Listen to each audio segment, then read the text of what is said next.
দেখছেন খবর দিনভর বাংলা। আগামী 14ই জুলাই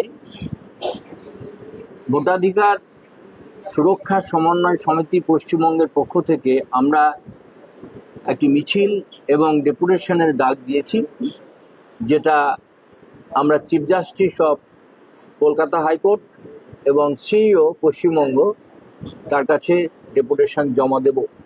অবিলম্বে বিচারাধীন থাকা ভোটারদের নামের বৈধতা যাচাই করে তাদের নাম ভোটার তালিকাভুক্ত করতে হবে এবং এই প্রক্রিয়া সম্পূর্ণ না হওয়া পর্যন্ত সমস্ত বিচারাধীন নামগুলি নাগরিক পরিষেবা ক্ষুণ্ণ করা চলবে না। এই দাবি নিয়ে আগামী 14ই জুলাই প্রধান বিচারপতি ও নির্বাচন কমিশনের অফিসে ডেপুটেশন এবং প্রতিবাদ আন্দোলনের কর্মসূচির ডাক দিয়েছে ভোটাধিকার সুরক্ষা সমন্বয় সমিতি পশ্চিমবঙ্গ নামের একটি সংগঠন। এই আন্দোলনের কর্মসূচির অঙ্গ হিসেবে পশ্চিমবাংলার বিভিন্ন এলাকায় গিয়ে ডিলিটেড এবং বিচারাধীন তালিকাভুক্ত ভোটারদের সংগঠিত করার কাজ শুরু করেছে এই সংগঠনের কর্মীরা।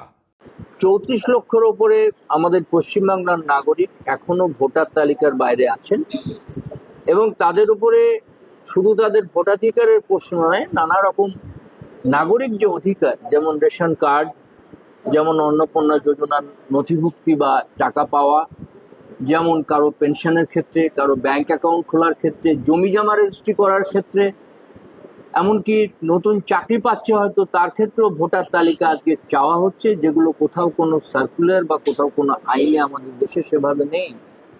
যুদ্ধকালীন তৎপরতায় ট্রাইব্যুনালের আবেদন দ্রুত নিষ্পত্তি করে বৈধ ভোটারদের ভোটার তালিকায় নাম তোলা, নাগরিকদের হয়রানি বন্ধ, সমস্ত নাগরিক পরিষেবা বজায় রাখা এবং ব্লকে ব্লকে ট্রাইব্যুনালের শুনানি করার দাবিতে আগামী 14ই জুলাই প্রধান বিচারপতি ও নির্বাচন কমিশনের দফতরে বিক্ষোভ ডেপুটেশন প্রদর্শনের কর্মসূচি গ্রহণ করেছে ভোটাধিকার সুরক্ষা সমন্বয় সমিতি।